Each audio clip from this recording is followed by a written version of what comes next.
The Christmas tree lights reflected off my wine glass as I sat in the corner of my parents' living room, listening to my brother Daniel explain his latest business venture.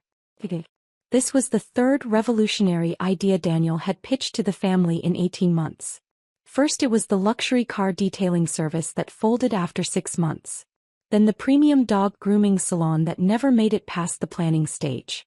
Now he was talking about an artisanal coffee roasting company that would disrupt the entire industry. The market research is clear, Daniel said, gesturing with his scotch glass.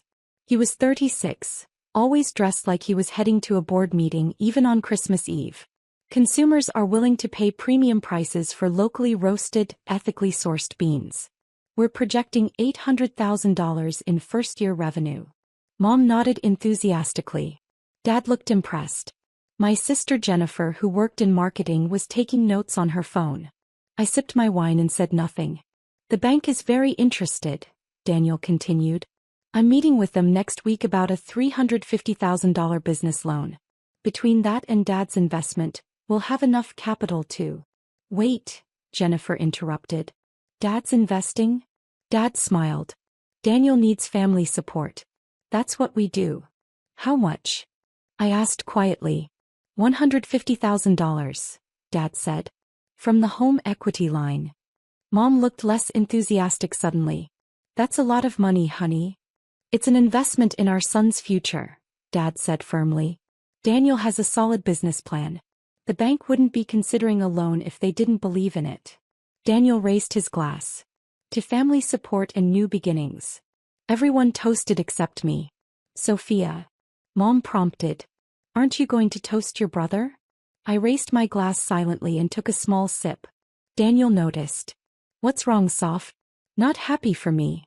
I'm happy you're pursuing something you believe in. But.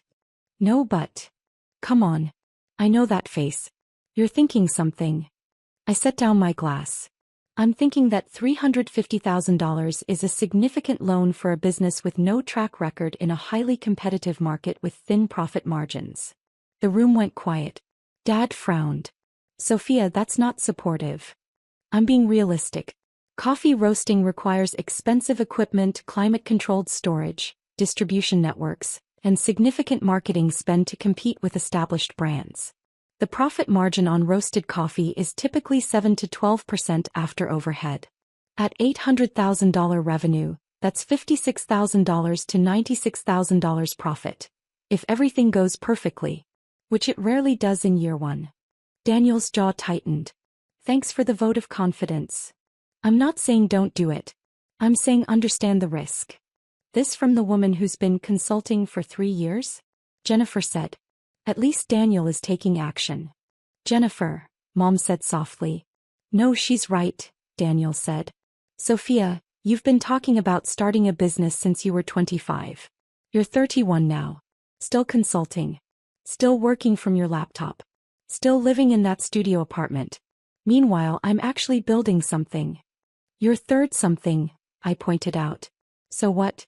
Edison failed 1,000 times before he invented the light bulb. Edison had funding. I have funding. The bank loan, Dad's investment. Dad's retirement money. The room went very still. Excuse me, Dad said. The home equity line is secured against your retirement nest egg. If the business fails, you lose that money. At 64, you don't have time to recover it before retirement. Dad's face reddened. That's not your concern. You're my father. Of course it's my concern. Then maybe you should be more supportive instead of throwing cold water on everything. Daniel leaned back in his chair. You know what your problem is, Sophia? You're afraid to take risks. You hide behind your consulting because you're too scared to actually build something real. Daniel, Mom started. No, let me finish. Sophia's been playing entrepreneur for years. Little side projects, tiny clients, her business dreams. But she never commits to anything. She's the perpetual startup that never launches. Jennifer nodded. Remember that business plan she wrote? What was it for years ago? Investment consulting, Daniel said. She was going to help small businesses with their finances. Wrote this whole plan, made a website, then nothing. Back to regular consulting. That's not quite, I began. Playing entrepreneur again? Daniel mocked. Is that what you're doing? Sitting there judging my real business while you pretend to build something. Dad added, stick to your day job, Sophia. Let Daniel pursue his dreams. I remained silent. I could have told them the truth. That I hadn't abandoned investment consulting. I'd evolved it. That my tiny clients included 7 regional banks. That my studio apartment was a paid-off condo in a building I partially owned. That my consulting business had generated $2.7 million in revenue last year.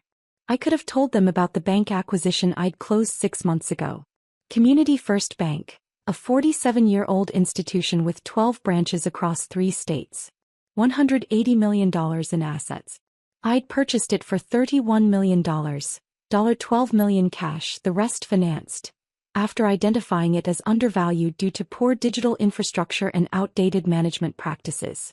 I could have mentioned that I now owned 3 banks, 2 credit unions, and held significant equity positions in 4 others. That my financial services portfolio was worth approximately $340 million. But I'd learned years ago that my family didn't hear me. They heard what they expected to hear. Sophia, the quiet one. The uncertain one. The one who never quite launched. So I stayed silent. Daniel's phone buzzed. He glanced at it and smiled. That's the bank. They're confirming our meeting next week. Which bank? I asked. Community First. Why? Just curious. He looked at me suspiciously. You don't know anyone there, do you? Because I don't need you sabotaging this for me. I'm not sabotaging anything. Good. Because this loan is happening. The bank already pre-approved me. Next week is just paperwork and final signatures. I took another sip of wine. Jennifer changed the subject to her company's holiday party. Mom brought out cookies. Dad turned on the football game. The evening continued with me sitting quietly in the corner, watching my family celebrate Daniel's latest venture. As I was leaving, Mom pulled me aside. Don't take what Daniel said personally, she whispered. He's just excited and maybe a little defensive. I know, Mom. And honey, maybe he has a point. About taking risks. You're so cautious with everything. Sometimes you have to just jump in. I'll think about it. He hugged me. We love you. You know that. I know. I drove home to my studio apartment. Actually a 1,400 square foot corner unit with floor-to-ceiling windows overlooking the city. I'd purchased the entire building 2 years ago, lived in the penthouse and rented out the other 11 units. My phone rang as I was unlocking the door. Robert Chin, the president of Community First Bank. I'd hired him 8 months ago to replace the previous president who'd retired. Sophia, sorry to call on Christmas Eve. It's fine. What's up? We have a loan application that requires owner approval. Daniel Morrison. $350,000 business loan for a coffee roasting operation. I closed my eyes. Daniel Morrison is my brother. Silence on the other end. Then, I see. What's the application status? Preliminary approval from our loan officer. Standard small business loan, backed by the applicant's father's home equity as collateral. The numbers are optimistic. Projected revenue of $800,000 in year 1 for a startup in a saturated market. Your assessment? High risk. The applicant has 2 previous business failures. No experience in the coffee industry. The business plan shows limited understanding of supply chain logistics and market competition. If this were any other applicant, I'd recommend denial. But he's your brother. So I wanted to check with you first. I stood at my window looking out at the city lights. Robert, I need you to evaluate this loan exactly as you would any other application. No special treatment because he's related to me.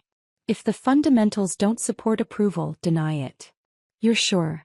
I'm sure. But I want to review the application myself before final decision. Can you send it to me? Of course.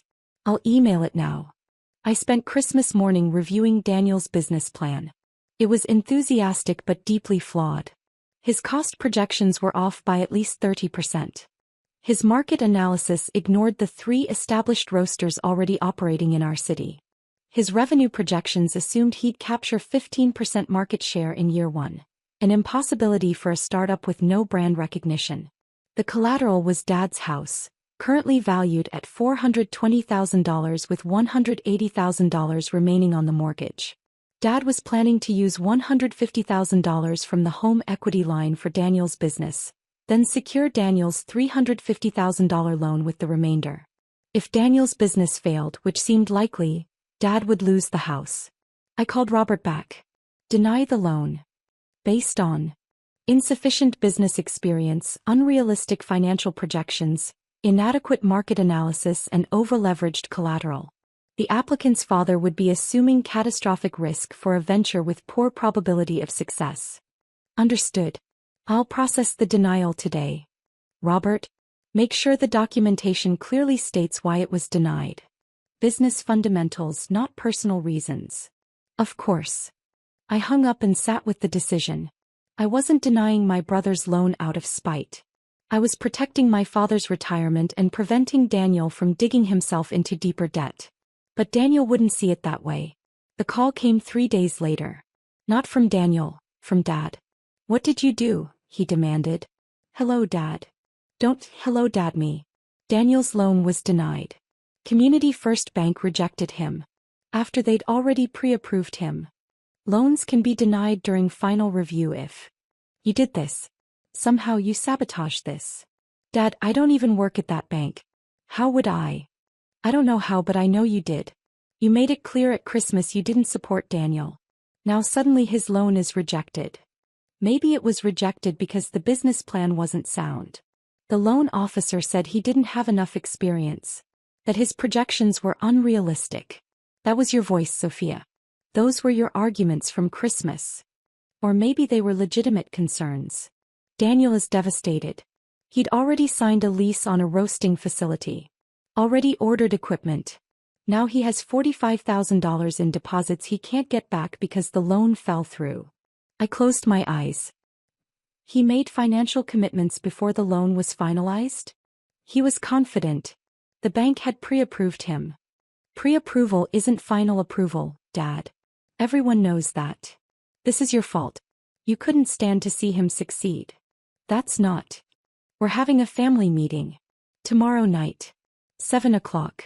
You need to fix this. He hung up. I arrived at my parents' house the next evening to find the entire family already assembled. Daniel sat on the couch looking defeated. Mom hovered nearby with tea. Jennifer and her husband Mark were there. Even my Aunt Linda had shown up. Sophia, Mom said when I entered. Thank goodness. We need to figure this out. I sat in the chair across from Daniel. I'm sorry your loan was denied. Are you? Daniel asked. Because Dad thinks you had something to do with it. How would I have anything to do with it? You tell me. You were the one talking about risk and profit margins and market saturation at Christmas. Then suddenly the bank uses the exact same arguments to deny me. Those are standard lending evaluation criteria. It's too much of a coincidence. Jennifer leaned forward. Sophia, do you know anyone at Community First Bank? Why would that matter? Just answer the question. I know some people in the banking industry. It's a small community. Did you call them? Dad asked. Did you tell them not to approve Daniel's loan? No. It wasn't a lie.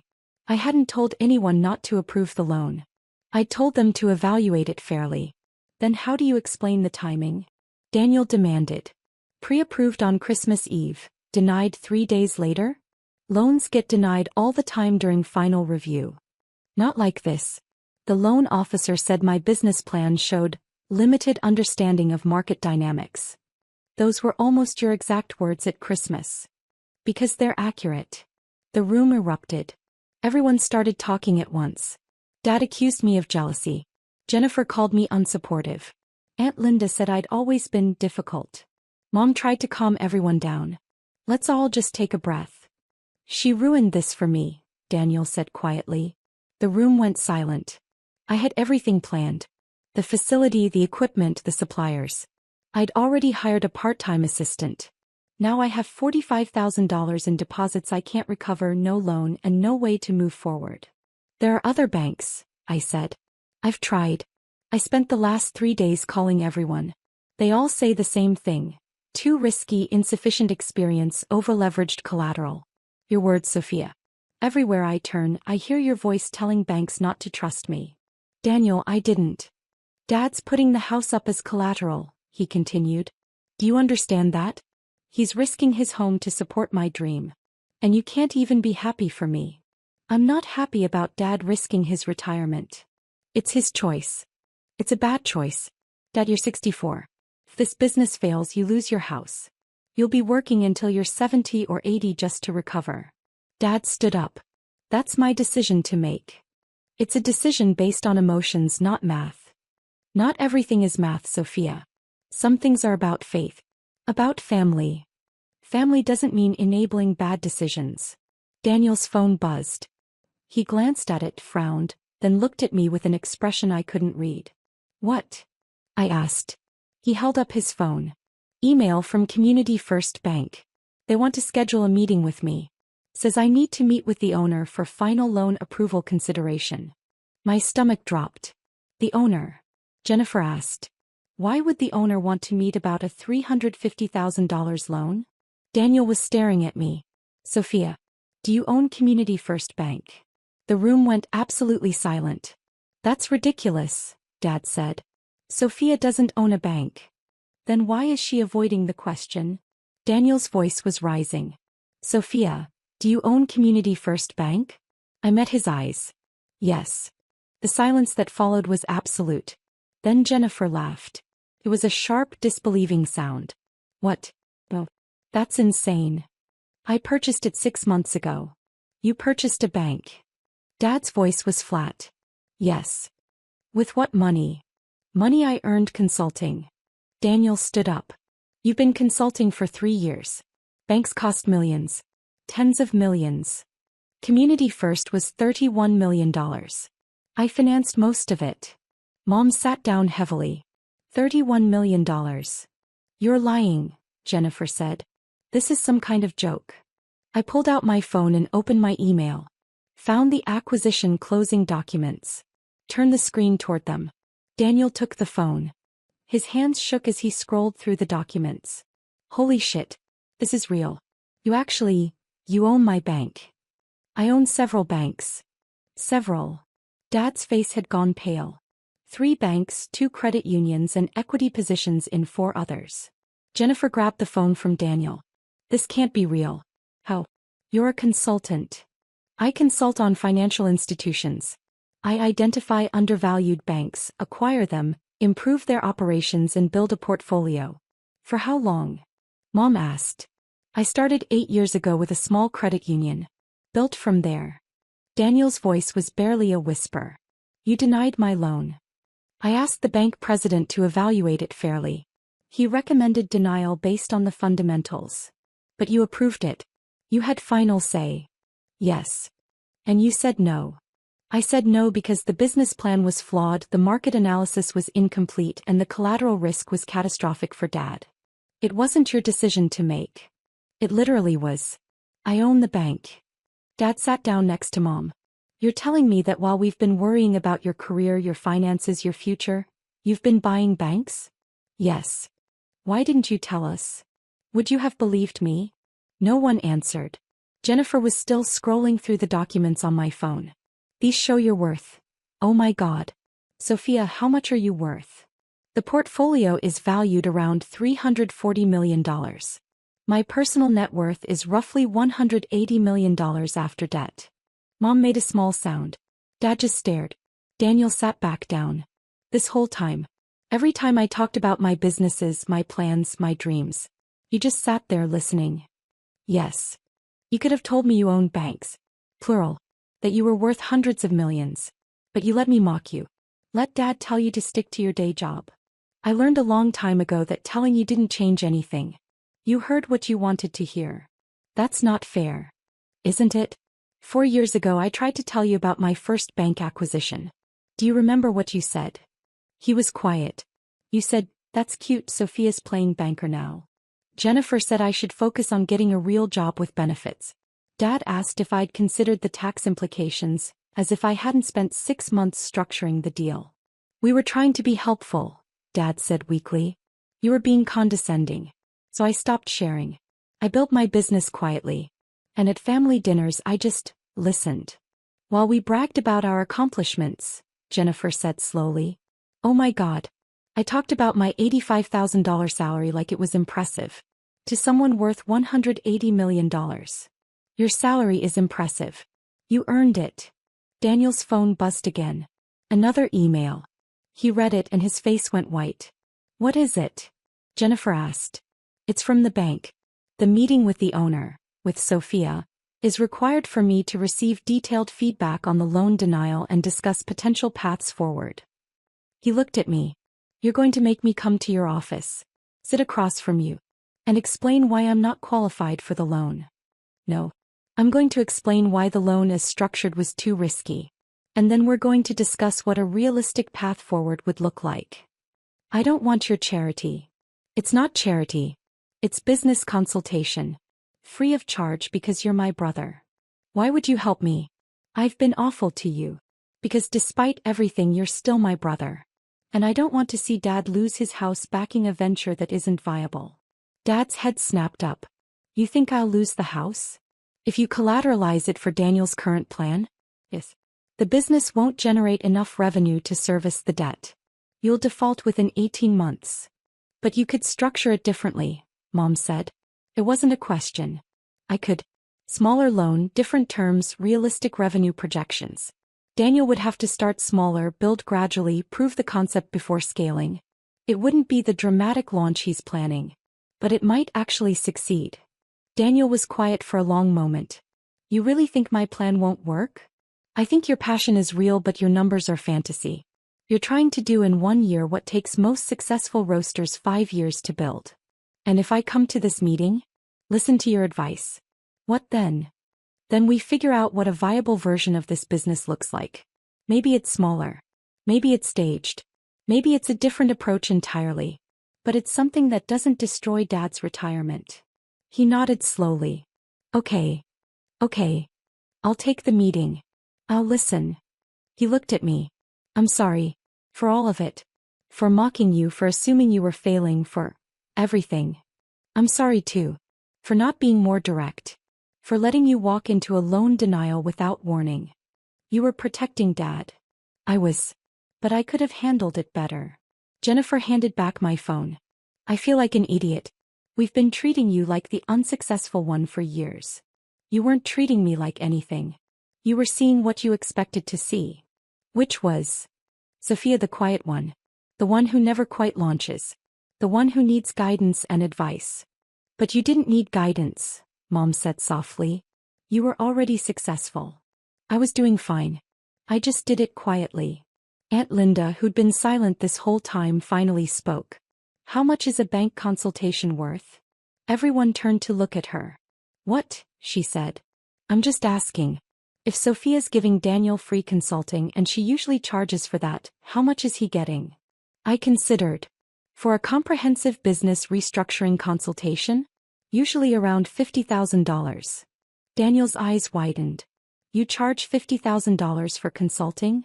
That's my institutional rate. For small businesses like yours, I'd normally charge $15,000 to $25,000 depending on complexity. And you're doing this for free. Your family. I don't deserve it. Probably not.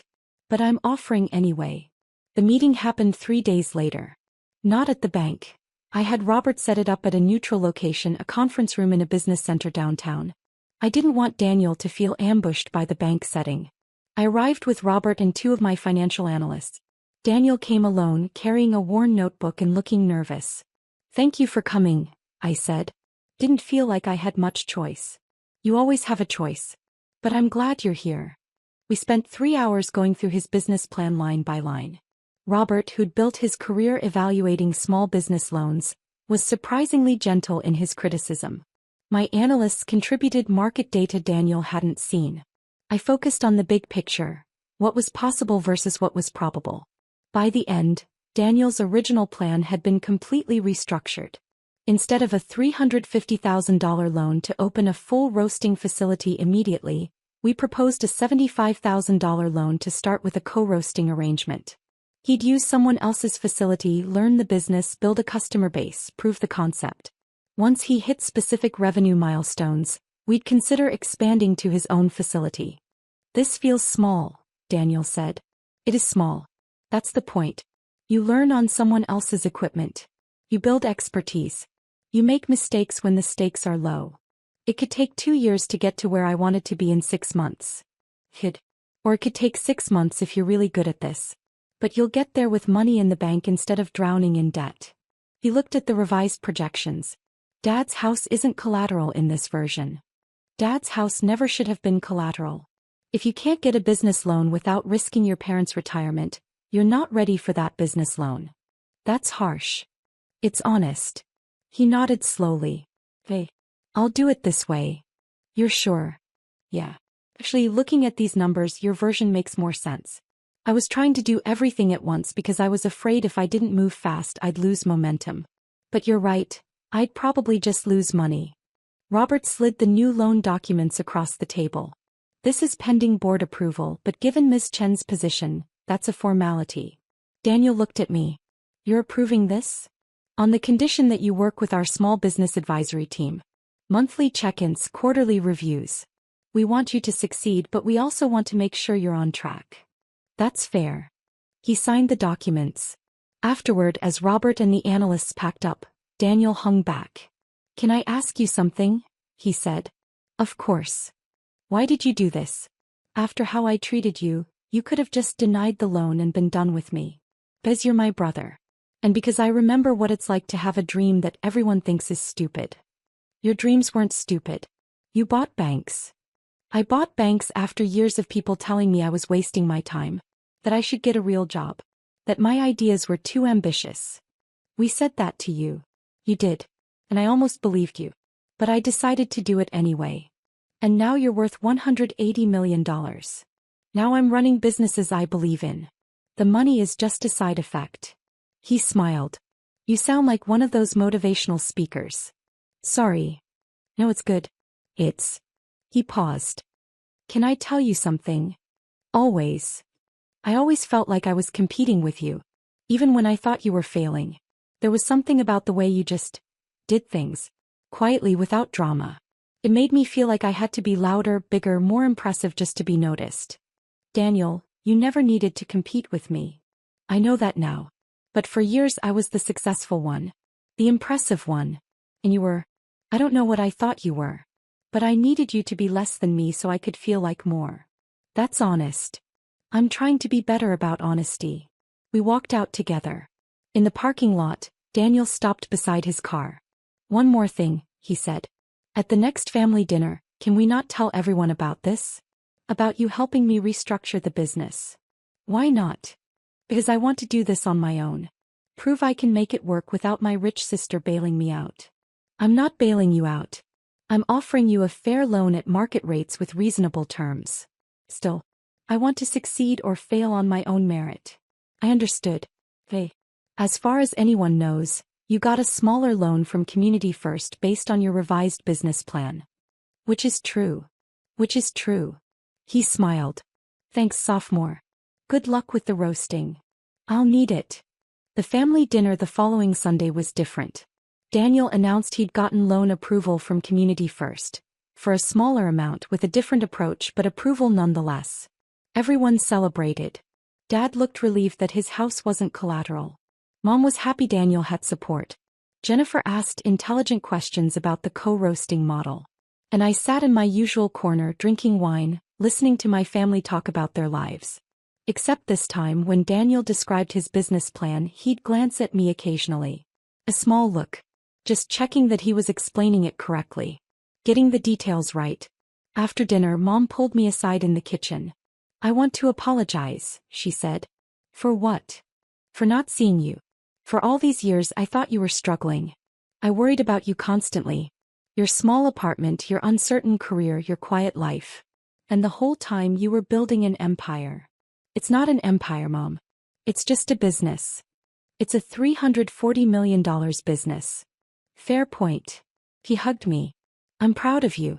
I should have said that years ago. You're saying it now. That counts. Are you happy? Truly happy. I thought about it. My portfolio of banks and credit unions. My team of analysts and advisors. My quiet condo with the city view.